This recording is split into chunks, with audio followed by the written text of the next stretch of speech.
We are now on air. Time for a total takeover. It's finally here. Welcome to a new episode. It's about to go down. Capitulation or cancellation? That's where we're at in today's society. Yes, indeed, ladies and gentlemen, we are in a point in time in history where if you capitulate, you'll be okay. In regards to the leftist lamestream media and the leftist ideologues in the Democrat Party, and those who just feel that those of us on the right do not have the right to speak our minds, or anyone that goes against, say, the Alphabet Mafia, aka the LGBTQTIA LMNOP community. Case in point, as we saw last week, I think it was last week, it might have been a week before. Days are kind of colliding lately. But Dave Chappelle's show in Minneapolis, I believe? Yeah, was it? No. Minneapolis. Crap. Forgot what city it was. I believe it was Minneapolis.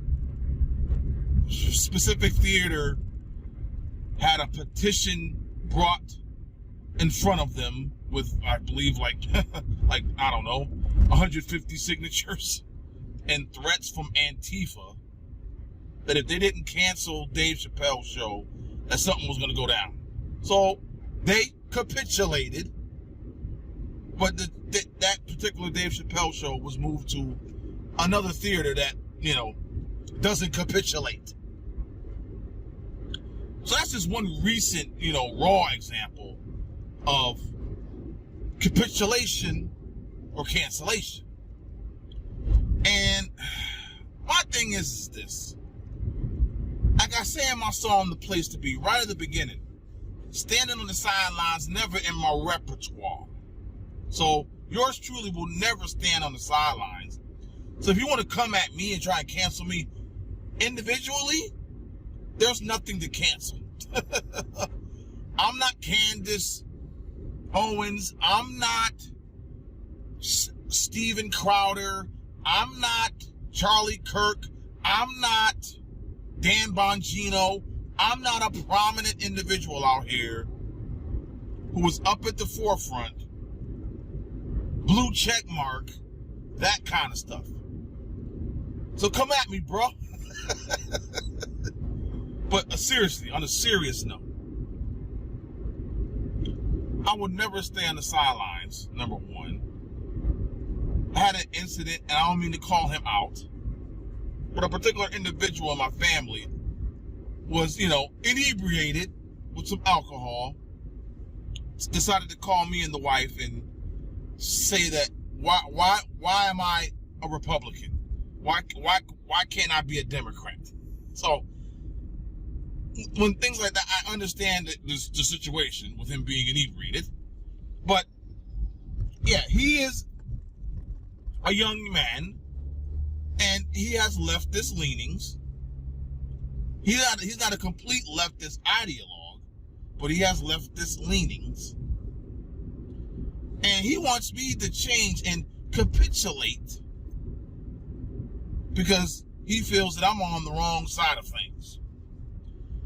Well, ladies and gentlemen, you know how I roll, you know how I get down, and you know how I operate. And as I just stated at the beginning of my song, The Place to Be, standing on the sidelines, never in my repertoire. And keep that particular one little line of a lyric. When you ever come in contact with someone and they say, do you know that Dan Adams and Dan Adams show? You know that dude? Yeah, he's standing on the sidelines, never in his repertoire. No, I'm kidding. If you want to look at the album, that song's on the album 40 Pounds of Soul. Go to melodic.bandcamp.com.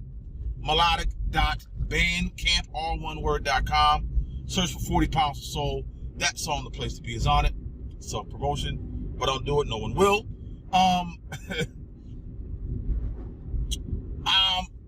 didn't have much to say today, but I just wanted to speak on this whole capitulation or cancellation situation that society is currently in. And I'm going to probably do a longer show on this one day. I got many other shows that I've written down that said, where I've said on this particular show, I'm going to do a longer show. Well, once my situation, once again, it has changed. My house is a revolving door, it seems. And for those of my family knows what I'm talking about. But once I get my situation settled with my studio, then I can really start bringing you the best shows possible. Not saying that recording from the Political Heat Remote Studios, aka the vehicle, aka the Blueberry. I'm in the Blueberry today. I'm bringing you the best that I possibly can. That's me, who I am, where I stand, and where God is leading me. And you're going to get that on every episode that I do. So, as I sign off for today's episode, are you going to capitulate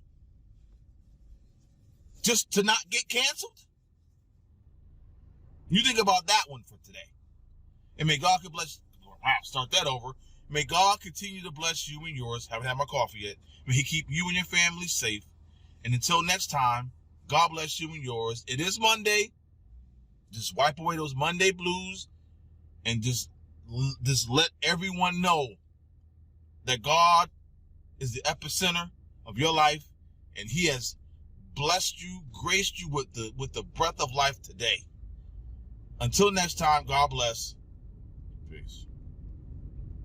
To put it in law, there may be litigation, but we will be in a much better position than to not do that. And, listen, women are getting pregnant every day in America. And this is a real issue, and we need to act with a sense of haste about what is at play, what is at stake, and codifying Roe will be an important moment in terms of putting back in place protections for the folks who are at risk right now because of what the court did in Dobbs just weeks ago. So these are issues that impact young people because, as we all know, your right to vote and the action of voting unlocks all the other rights, including same-sex marriage, including whether we're going to stand up against a law that says don't say gay, basically restricting kindergarten through third grade teachers in Florida to be able to love openly and teach what they believe is important for people to understand. No offense, but it sounds like some f***ing commie gobbledygook. Good evening and welcome to Tucker Carlson Tonight. The hallmark of any authoritarian regime is politicized justice. Under that system, your opponents go to jail, your supporters can do whatever they want. And this reveals that the state exists not to serve the people who live in it, but to preserve itself and to crush all dissent. I hate to think we've reached a point anywhere near that here in the United States because there's nothing worse than that or scarier or harder to fix. But in fact, we have reached that point. That's where we are. Yesterday, for example, a man leaped on stage at a campaign event and tried to stab Lee Zeldin. Zeldin's a sitting member of Congress. He's challenging the unelected incumbent Kathy Hochul in the governor's race in New York. So ordinarily, attempting to assassinate a federal office holder would be considered a big deal. But Lee Zeldin is a Republican, so it's not a big deal anymore. The man who tried to murder Lee Zeldin was released immediately with no bail. Less than 24 hours later, by contrast, former Trump advisor Steve Bannon was convicted of crimes that until recently were not crimes at all, for which he now faces a prison term of 2 years. Bannon has been declared guilty of something called contempt of Congress. That may strike you as an unintentionally hilarious term, since most of the time Congress invites our contempt. But the point is, this is a crime that Democrats are not convicted of, ever. Attorney General Eric Holder and IRS Executive Lois Lerner were once found to be in contempt of Congress, both of them, and for real crimes. In Holder's case, it was gun running in Mexico. In Lerner's case, it was targeting conservatives for audits. But neither one went to trial. Holder claimed executive privilege, which was enough, even after a judge ruled that executive privilege did not apply in Eric Holder's case. But it didn't matter. He walked. Lois Lerner cited the Fifth Amendment. It was as simple as that. Both of them today, Lerner and Holder, are free and richer than ever. But these standards do not apply to Steve Bannon. Steve Bannon was subpoenaed by the January 6th committee, despite the fact he had literally nothing to do with January 6th. And we know that because he left the White House 3 years before it happened. But it didn't matter. He annoyed the wrong people, so he's going to jail. Now, this shouldn't surprise you, really, because we've been building toward this moment for some time. You might recall Greg Craig. That would be Barack Obama's former White House counsel. He was acquitted of violating the Foreign Agents Registration Act, FARA, back in 2019. He'd been working for Ukraine. Now, at almost exactly the same moment, Paul Manafort, who hired Greg Craig to work on Ukraine, was convicted of violating the same law, FARA, on the same account for Ukraine. How does that work exactly? It seems like a double standard. And indeed, it is a double standard, but it's a consistent standard. We've seen it again and again and again. Former Clinton attorney Michael Sussman was just acquitted by a D.C. jury of lying to the FBI. That happened in May. The theory was that really, who knows what Michael Sussman told the FBI about non-existent Russian servers in Trump Tower? Okay. As long as we're using that theory, does it work for everyone? Well, it didn't work for George Papadopoulos. Didn't work for Michael Flynn. On the other hand, neither one of those guys had a key card to FBI headquarters, like Michael Sussman did. And that came in handy, that relationship. But Mike Flynn didn't have that relationship. His life was destroyed. Why? Because of handwritten notes by Peter Strzok, who you can now see on MSNBC, about their conversation in the White House about Russian sanctions. Get him to lie, the head of counterintelligence the FBI wrote to Strzok, speaking of Flynn. So on the basis of that, the setup, they hounded Mike Flynn into poverty. The same thing happened to George Papadopoulos. Papadopoulos' crime? Not being as forthcoming as possible about his job status with the Trump campaign. Unpaid. That's literally what the DOJ told the court in a filing. Quote, the defendant did not provide substantial assistance. Oh, that's the standard. So Papadopoulos went to prison. So did the 69-year-old grandmother recently, called Pam Hemphill. She's currently serving a 2-month sentence in federal prison. Why? Because she, quote, paraded in the Capitol on January 6th. Didn't hurt anyone. She's got breast cancer. She's going to prison. A judge in Washington had no problem issuing that sentence at exactly the same moment the U.S. attorney for D.C. dropped all charges against Stephen Colbert's production crew for doing the same thing, but worse. So Stephen Colbert's team may have lied to federal authorities when they said they'd stay out of restricted areas. But they didn't lie to federal authorities in quite the same way, apparently. And of course, they had the right politics. Unlike Roger Stone. Roger Stone got a 3-year prison sentence. He had a SWAT team show up at his house at dawn with a CNN crew in tow, tipped off by the Justice Department for maximum humiliation. What was his crime? No one can remember because there wasn't one. So if you've been paying any attention at all to our justice system, particularly under Merrick Garland, you had some sense of where this was going. It was moving toward the authoritarian system we now have, where justice is an illusion. Offend the people in charge, get punished. Support the people in charge, do whatever you want. Still, even knowing that, today's conviction of Steve Bannon is an escalation. There was not even a pretense in his trial that the prosecution of Steve Bannon was lawful.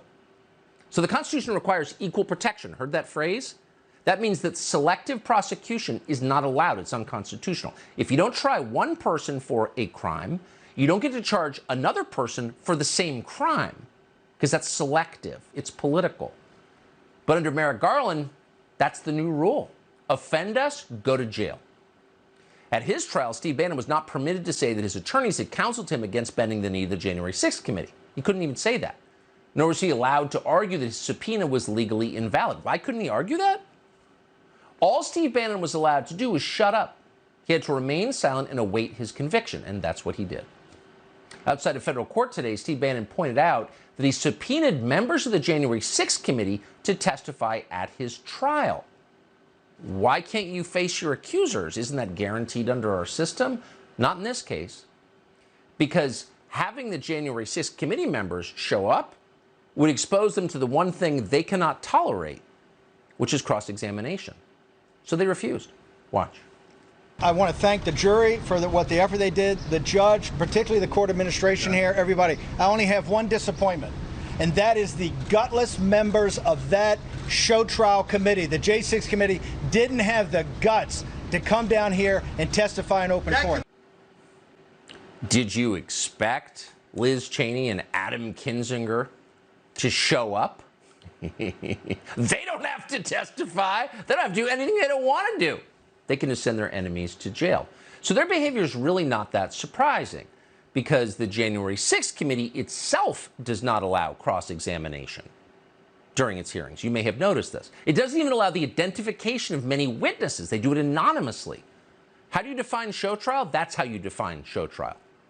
So these are not hearings in any recognizable sense.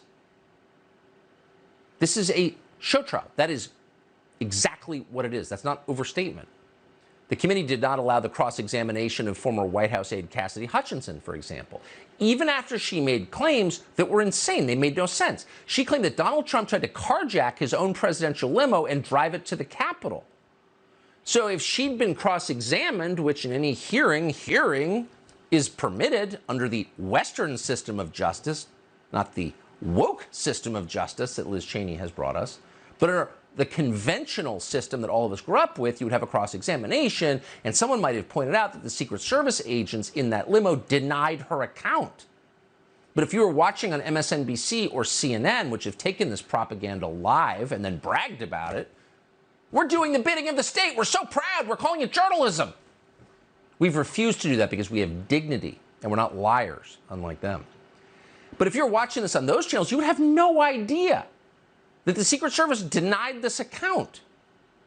The Secret Service was never contacted by Liz Cheney or Adam Kinzinger before the testimony. And that's bizarre. Because if the committee wanted to get to the truth of the Trump grabbed the wheel of the limo allegation, they would have talked to people who were there, but they didn't. Republicans, if they'd been allowed to cross-examine, if they demanded to cross-examine, we're not defending Republicans. They've fallen down on the job. That's an understatement. But if someone had been allowed to ask adult questions of the witness, we might have learned what CNN viewers will never know, and that's that Hutchinson reportedly tried to get a job at Mar-a-Lago afterward. But none of that was allowed, because it's pure propaganda. This has been going on for months now. Last night, the January 6th committee put on testimony from an anonymous official. Can you imagine an anonymous official claiming that Secret Service agents assigned to Mike Pence were using their radios to tell their families goodbye, like they were on the deck of the Titanic, because they assumed they would die in the Capitol because some guy in Viking horns on mushrooms was spinning in rounded circles and talking about peace. They were so afraid. Watch this nonsense. The members of the VP detail at this time were starting to fear for their own lives. There was a lot of yelling, a lot of very personal calls over the radio. So it was disturbing. I don't like talking about it, but there were calls to say goodbye to family members, so on and so forth. It was getting, for whatever the reason was on the ground, the VP detail thought that this was about to get very ugly. It's just absolutely shameful that the other channels played this crap without pushing back in even the mildest way. Oh, it's news. It's not news. And your job in journalism is to hold the powerful accountable. It's not to do their bidding or put their lies on TV unedited in prime time, which is what every other channel has done except Fox News, and we are proud of that. Well, you should be ashamed. Yeah, you should be ashamed. But there was no cross-examination allowed in any of this because this committee would not allow it. No rebuttal of any kind. So, of course, there was no inquiry as to why a Capitol Hill police officer with a documented history of recklessly mishandling firearms shot an unarmed woman in the neck, an Air Force veteran. He shot her in the neck. Why? You're not allowed to ask. What happened to those thousands of hours of surveillance footage? Why can't we see those? Nah, you're not allowed even to ask why we're not allowed to see them. We can't know why police are on video letting people into the Capitol complex on January 6th. Why is that? Not allowed to ask. And this is going to continue. As Adam Kinzinger said, this charade, which really does corrode the heart of our system, this will continue all the way till the midterms, because as Kinzinger, who's dumb enough to say the quiet part out loud, admitted, this is a political exercise. Watch. This investigation is not winding down. We may be towards the end of this tranche of hearings. We may have more hearings in the future, and the investigation is still ongoing. So we're getting to the bottom of what we need to know. Yeah, okay. We're getting to the bottom. Actually, you're preventing legitimate, obvious questions from being asked. And just in point of fact, no matter how long these hearings go on, they could go on forever, and Adam Kinzinger will still be a sad, tormented, tiny man with a miserable personal life. So, you know, that's some comfort. But the prosecutors here, working for Kinzinger and Cheney and the rest of this committee, just like the school boards and the teachers' unions last year, worked in tandem with the Justice Department to punish the enemies of the Democratic Party. What is that? Well, it's the single greatest threat to the rule of law in the history of the United States. That's true. What is the authority granted by the Constitution to Congress? And why does it matter? Congress doesn't have plenary power to do whatever it wants to. It's very specific. We have Article 1, and there's a long list of powers. It's the longest article in the Constitution of Congress's power. Very, very specific. It can raise taxes, borrow money, regulate commerce, establish a uniform rule of naturalization, coin money. It's a long list. You can take a look at it, particularly Section 8 of Article 1. And you can study it and study it and study it, and you will not find the power to conduct a criminal investigation because it violates separation of powers. Congress is made up of politicians, some of whom are reprobates, some of whom are, of course, statesmen. But Congress was never set up to conduct criminal investigations of any sort, or criminal investigations as part of a Justice Department or U.S. Attorney's effort to target an individual or a group of individuals. So beyond the outrageous makeup of the January 6th Committee, the entire enterprise of the January 6th Committee is unconstitutional. Now, what's very troubling is there's not a single judge in Washington, D.C., not one, who has reached that conclusion. And yet this goes to the heart of our constitutional construct. You can't have Joe Biden making legislation by executive orders just by claiming national emergencies. You can't have Congress investigating not for legislative purposes, but criminal purposes and to set up individuals and violate the Bill of Rights. You cannot have the courts legislating and executing. The whole thing becomes a mess. And that's exactly what the left in this country wants. It's exactly what Nancy Pelosi wants. They do not believe in our constitutional construct. 3 separate branches, equal branches, balancing and challenging each other, each fighting for their own turf and so forth. They want to control it all. That's why they want to destroy the Supreme Court and pack it with like-minded ideologues. That's how they control this massive bureaucracy that's not even present in the Constitution. That's why when they're in office, they use executive orders like somebody handing out legislation. And that's why they use Congress, when the Democrats control the House or the Senate, but particularly the House, as a criminal investigatory body. And that's exactly what's taking place. And this is really appalling. If we intend to keep our republic, this needs to be called out. All the legal analysts on all the channels, they sit there and they play the game. Former federal prosecutors, professors, former defense counsel, former this, former that. They get into the weeds about a hearing. What did we learn in this hearing? We learned that this hearing is illegitimate. This January 6th hearing is not only illegitimate because of all the reasons I've talked about in the past, lack of opposition, exculpatory evidence, cross-examination, and on and on and on, but because Congress isn't supposed to be doing this. All these interviews that have been taking place, that have been compelled by this committee, this one-sided committee, all those transcripts are eventually going to be turned over to the United States Department of Justice and the U.S. Attorney's Office to be used against these individuals.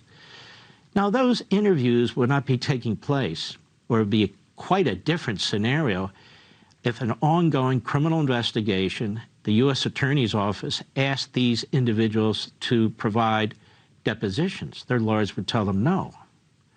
No, unless they could cut some kind of deal. All that's been thrown out the window.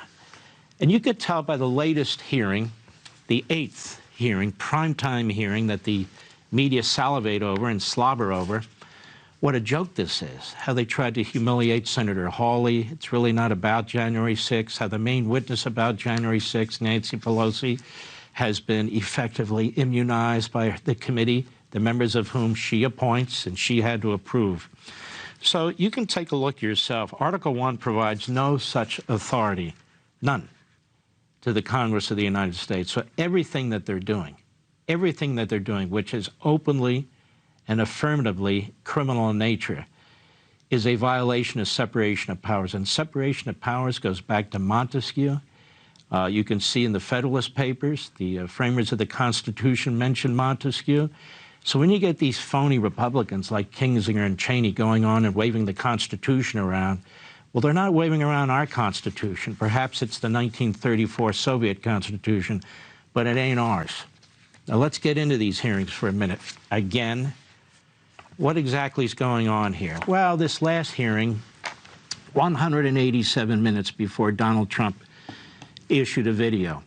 And they had a grand old time at that hearing. They were laughing it up. They thought what they were doing was so cool, trying to embarrass the former president, trying to embarrass Senator Hawley and so forth.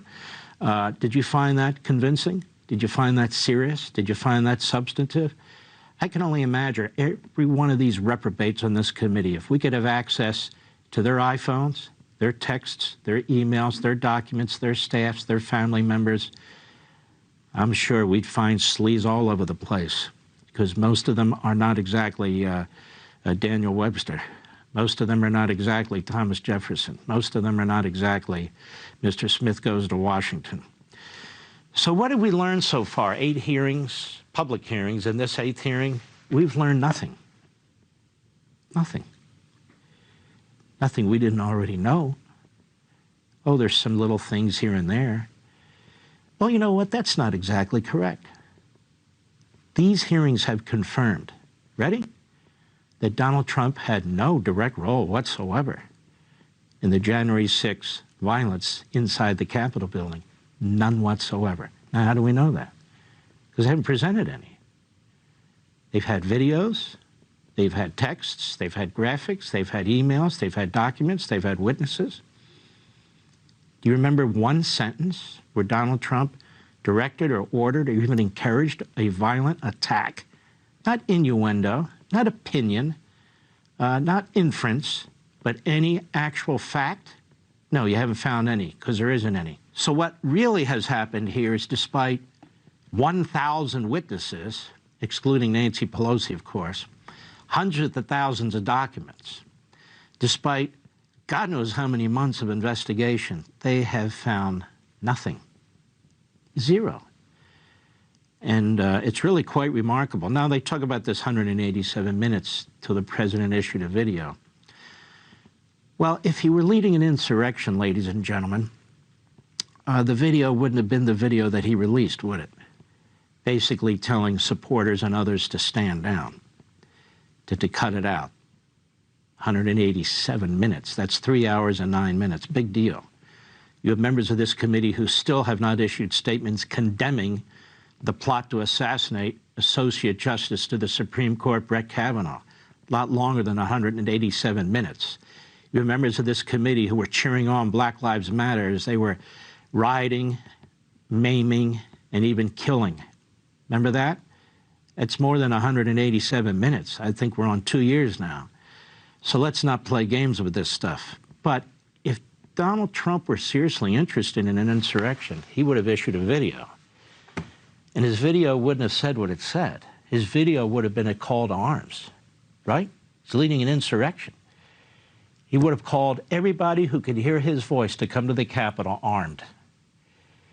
Armed to take over the Capitol building.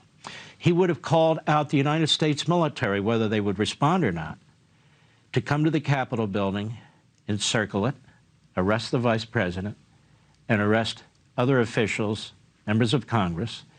That's an insurrection. He would have declared martial law.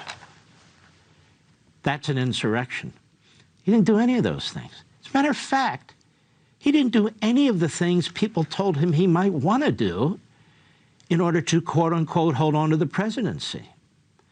What am I talking about? He didn't send out the military to get voting machines. as some had suggested. He didn't send out the Department of Homeland Security to get drop boxes, as some had suggested.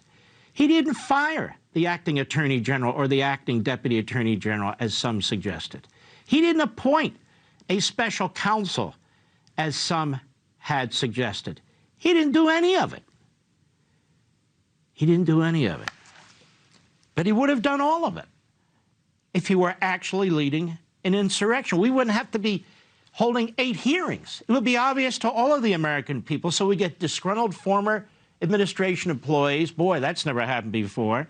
We get people giving their opinions and their inferences, all one-sided. This committee has had all the power to do whatever it wants, and they have no fingerprints, no DNA, nothing of Donald Trump's on the January 6th violence. But they keep talking about insurrection, insurrection, insurrection. What are they talking about? Well, I'll tell you what they're talking about. They're talking about the 14th Amendment. This committee is basically the point of the spear front operation for the Attorney General of the United States and the U.S. Attorney, both of whom are politically partisan and corrupt in that sense. You can see they dropped the cases against the Colbert Nine, and a furious chief of the Capitol Police has responded to that while they're throwing a 69-year-old grandmother who's receiving cancer treatment in prison for 60 days. And they've done this to a lot of people for trespassing and parading. We're not talking about violent crimes. We're talking about trespassing and parading. Gee, I wonder how many Antifa people have been charged, had the book thrown at them for trespassing and parading. They're hoping Donald Trump will be indicted. Their surrogates are out there. Andrew Weissman, remember that reprobate? He's out there telling them they're not pushing hard enough to get Donald Trump. It shouldn't be the bottom up and the middle out. It should be the top down. Get Trump. Pinch his advisors. Get him, get him, get him. They're obsessed with Trump. They don't want any investigations of Biden, the Manchurian president, and all the money that he got and his family got, the Biden criminal crime family, from these foreign entities. No. We'll just focus on Hunter. Leave the big guy, Mr. 10%, alone. The 14th Amendment, Section 3 states, no person shall be a senator or representative in Congress or elector of president and vice president or hold any office, civil or military, under the United States or under any state, who, having previously taken an oath as a member of Congress or as an officer of the United States or as a member of the state legislature, or as an executive or judicial officer, engaged in insurrection or rebellion against the same. That's why they keep using the word insurrection. That's why they keep trying to create this national impression that Donald Trump was involved in an insurrection. That's why it's circled on your calendar January 6th as Insurrection Day. That's why every host, every phony professor, every phony expert, every phony lawyer on television keeps saying an insurrection. It was an insurrection. AP, an insurrection. New York Times, insurrection. Washington Post, insurrection. Committee members, insurrection. Why? Not only do they want Donald Trump indicted, but just in case, they're putting together a report to accuse Trump of leading an insurrection and then claiming he cannot serve in the presidency as a result.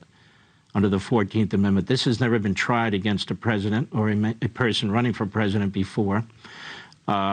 We don't know how that is adjudicated, but they don't care. They're reckless. They're absolutely reckless. That's like their 2 impeachments and their criminal investigation of Trump and so forth and so on. I'm not a special pleader for anyone. I'm a special pleader for this, the Constitution of the United States. I don't go along with the mob. And the mob is in control right now in the name of the Democrat Party. They control all the instrumentalities of government. They control almost every single news platform, almost every single college and university, and they control the narrative. Well, I'm not going along with it. The fact of the matter is what this committee's doing, what this U.S. Attorney's doing, what this Attorney General's doing, what the media are doing are repugnant to our republic. Big shout out to my man Bunseals from the land of France, part of the hip hop soul food group called Hocus Pocus. Look them up in France. And the DJ group C2C. All right, come on. This unusual musical collaboration impacts the nation. Balance is given when driven by a vision. Ignorance comes with no supervision. Crystal clear like a hot television. Find a way to duck the system. Never illegal, but a path that's verbal. Fully harmonized under choir's rehearsal. On deck is the clean up nigga. Legend in my prime, just like my man Jigga. Who do you consider the utmost MC? Is your resentment that leads to your jealousy? Null and void is your present transaction. It's sufficient funds, no air in the lungs. It's just like smoking 3 packs a day. Watch it, hip hop pass away. Yeah, fuck away from taking control. Fuck away from reaching your soul. Fuck away from the realness. You must bring the realness so the people can feel this. Fuck away from taking control. Fuck away from reaching your soul. Fuck away from the realness. You must bring the realness. Remix. Doing it for you and you when I'm far away. This is soulful hip-hop music. Peace to my hip-hop proteges. Feel the rock and roll as I stroll down memory lane. Untouched passages. Clears my esophagus so I can't properly speak my diction. It's non-fiction, this condition that I properly speak the truth. There won't be any doubt of my work and the proof to spin. MCs that couldn't cut the mustard ain't the king, but should have had the custard. No one extend your boundaries. Mountains divide, I had an epiphany. In the past, doesn't fool the world. We thought tornado about to swirl into a funnel. My vision's the tunnel. That's underground as I resonate my sound. Fuck away from taking control, nigga. Fuck away from reaching your soul, nigga. Fuck away from the realness. You must bring the realness so the people can feel this. Fuck away from taking control, nigga. Fuck away from reaching your soul, nigga. Let's go. Come on. Doing it for you and you when I'm far away. This is soulful hip-hop music. Doing it for you and you when I'm far away. This is soulful hip-hop music. Doing it for you and you when I'm far away. This is soulful when I'm so far away. Yeah. I'm so far away. Listen to melodic.